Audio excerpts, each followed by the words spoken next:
ఇంతకు నేనంత చీటింగ్ పని ఏం చేశాను అనేది ఈ వీడియో పూర్తిగా చూడండి, మీకే అర్థమైపోతుంది. Hi hello, welcome back to my channel హిమారా మేడేస్ and blogs. Please subscribe my channel. ఒకవేళ మీరు మన ఛానల్ని ఫస్ట్ టైం చూస్తున్నట్లయితే ప్లీజ్ సబ్స్క్రైబ్ చేసుకోండి. వీడియో చూసిన తర్వాత లైక్ కామెంట్ చేయడం అసలు మర్చిపోకండి. ఇంతకీ అంత డేంజర్ ఎక్స్ప్రెషన్స్తో నేనేం చెప్తున్నానో మీకు తెలుసా? వాయిస్ అంతా మ్యూట్లో పెట్టేసి నేనేం చెప్తున్నానో కనుక్కోండి అని అనడానికి మనం ఏమన్నా డంషలాడ్స్ ఆడుతున్నామా? కాదు కదా, నేనే చెప్తాను వినండి. మ్యాటర్ ఏంటంటే, ఈ రెయినీ సీజన్లో మనం ఈవినింగ్ స్నాక్స్ కోసం కానీ లేదా డిన్నర్ కోసం కానీ ఒకటి ప్రిపేర్ చేసి పెట్టుకుంటే క్లైమేట్ ఉన్నట్టుండి చేంజ్ అవ్వడం వల్ల బయట నుంచి వచ్చిన వాళ్ళకు ఫుడ్ క్రేవింగ్స్ మారిపోతున్నాయి. అయితే జనరల్గా మన ఇళ్లలో మధ్యాహ్నం చేసుకున్నది కొంచెం అయితే మిగిలిపోతుంది, అదే నైట్కి అయితే సరిపోతుంది అనే ప్లానింగ్లో ఉంటాం మనము. ఈ రోజు కూడా నేను అదే ప్లానింగ్తో ఉన్నా.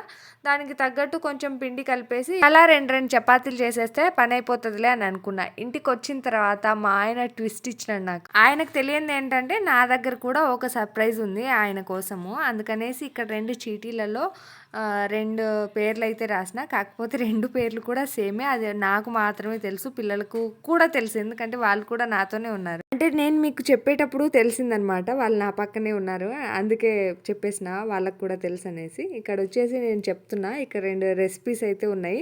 నువ్వు ఇందులో ఏదైతే తీస్తావో అది నేను ఇప్పుడు చేస్తా డిన్నర్ కోసము అని అనేసి మా ఆయన ఎక్సైట్మెంట్గా చూస్తున్నారనమాట, ఏం చేస్తుందబ్బా అని. అయినా ఆల్మోస్ట్ మా ఆయనకైతే తెలుసు నేను చేసే ప్రతి పనిలో ఏదో ఒక ట్విస్ట్ ఉంటుందని. అందుకే ఆయనకు పెళ్ళైనప్పటి నుంచి ఆ ట్విస్ట్లు తిని తిని బాగా ఎక్స్పీరియన్స్ అయిపోయింది. నేను అనుకున్నాను ఒక చీటీ తీసి ఆగిపోతారేమో అనుకోని, కాకపోతే కాదు, 2వ చీటీ కూడా ఓపెన్ చేసినారు. సారీ, మీకు స్టార్టింగ్ లో నేను కూర అని చెప్పినాను కదా, కూర కాదు ఆ రోజు చేసింది అన్నం పప్పే, అందుకే చీటీలలో అన్నం పప్పు అని రాసిన. నేనేదో ఎప్పుడు చీటింగ్ చేయనట్టు నన్నేమో చీటర్ అంటున్నాడు. నేను అసలు చీటింగ్ చేయడం నేర్చుకున్నదే ఈయన దగ్గర. నేను ఇచ్చిన ట్విస్ట్ మీరైతే చూసేస్తున్నారు. మా ఆయన నాకు ఇచ్చిన ట్విస్ట్ ఏంటనేది నేను మీతో ఇంకా షేర్ చేసుకోలేదు. అదేంటంటే ఎగ్ రోల్ తినాలనిపించింది అని చెప్పినారు. దానికి కొంచెం ప్రాసెస్ ఎక్కువ అనమాట. వెజిటబుల్స్ కట్ చేసుకోవాలి, కొంచెం చిన్న చిన్నగా స్లైసెస్ చేసుకోవాలి. ఇక అయితే నేను ఇప్పుడు ఈ వీడియోలో మీకు ఎగ్ రోల్ నేను ఎలా చేస్తాను అనేది చూపిస్తాను. వెజిటబుల్స్ అంటే కీరా, టమాటో, ఇంకా ఆనియన్స్, 1-2 పచ్చిమిర్చి కట్ చేసి పెట్టుకోండి, అంతే. అంతకుమించి ఇంకా వెజిటబుల్స్ ఏమీ అవసరం లేదు.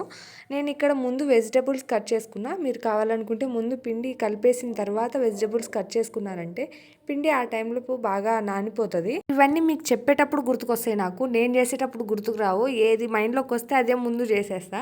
ఇప్పుడు మీకు చెప్తుంటే అనిపిస్తుంది, అవును నేను ముందు వెజిటబుల్స్ కట్ చేసుకునే కంటే ముందు పిండి కలిపి పెట్టుకుంటే బాగా మెత్తగా సాఫ్ట్గా అయ్యేది కదా అని. ఇంకా ముద్దలాగా కలిపి పెట్టుకున్న పిండిని నేను ఏంటంటే ఇంకా చపాతీలాగా కాల్చుకోవాలన్నమాట. అందుకనేసి మొత్తం అన్నీ ఒకేసారి రేకులు రుద్దేసుకొని ఇంకా అవి పక్కన పెట్టేసుకున్న తర్వాత మనము వీటిని చపాతీలాగా కాల్చుకోవాలి. మధ్య షార్ట్స్లో బాగా కుకింగ్ చేసేవాళ్ళు ఇలా లైటర్ని తిప్పి చేస్తారు కదా, అట్లా చేస్తున్నా. నాకు అస్సలు కుదరట్లేదు.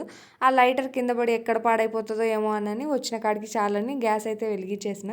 ఈ ఎగ్ రోల్ చేసేలోపే నాకు ఆకలేసేస్తుంది, అందుకే 2 ఖర్జూరాలు అయితే తినేసిన. దాని తర్వాత చపాతీలు కాల్చే పనిలో పడిపోయినా. ఇంకా మనం మొత్తం 5 ఎగ్ రోల్స్ అయితే చేసుకుంటున్నాము. ముందు ఆ 5 చపాతీలను మనం కాల్చేసుకోవాలి. అన్నట్టు చెప్పడం మరిచితిని, నేను ఇక్కడ వాడింది గోధుమ పిండి కాదు, మైదా పిండి.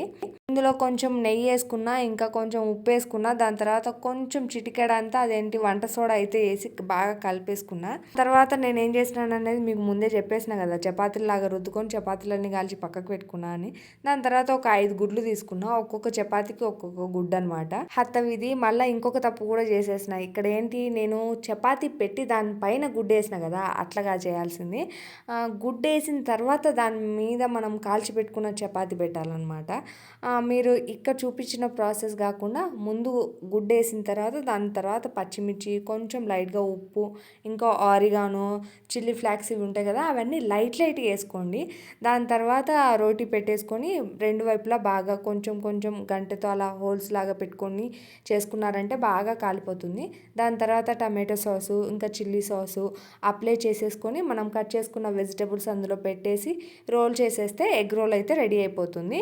ఈ ఎగ్ రోల్కి మనకు కాంబినేషన్గా చిల్లీ సాస్ కానీ, టమాటో సాస్ కానీ, ఇంకా మనకు మియోనీస్ దొరుకుతుంది కదా, వాటితో కనుక సర్వ్ చేసుకున్నామంటే టేస్ట్ అయితే అదిరిపోతుంది. ఎగ్ రోల్ చేసిన తర్వాత ముందు as it is test trial చేసేది మా ఆయనే కాబట్టి ఆయనకే పెట్టిన. ఆయన దగ్గర సర్టిఫై అయిన తర్వాతనే పిల్లలకి పెట్టేస్తా. నేను చెప్పిన ప్రాసెస్ విని భయపడక్కర్లేదు. ఆ రోజు ఎగ్ రోల్ బాగానే ఉంది. ఒక video next like, share, subscribe. Bye.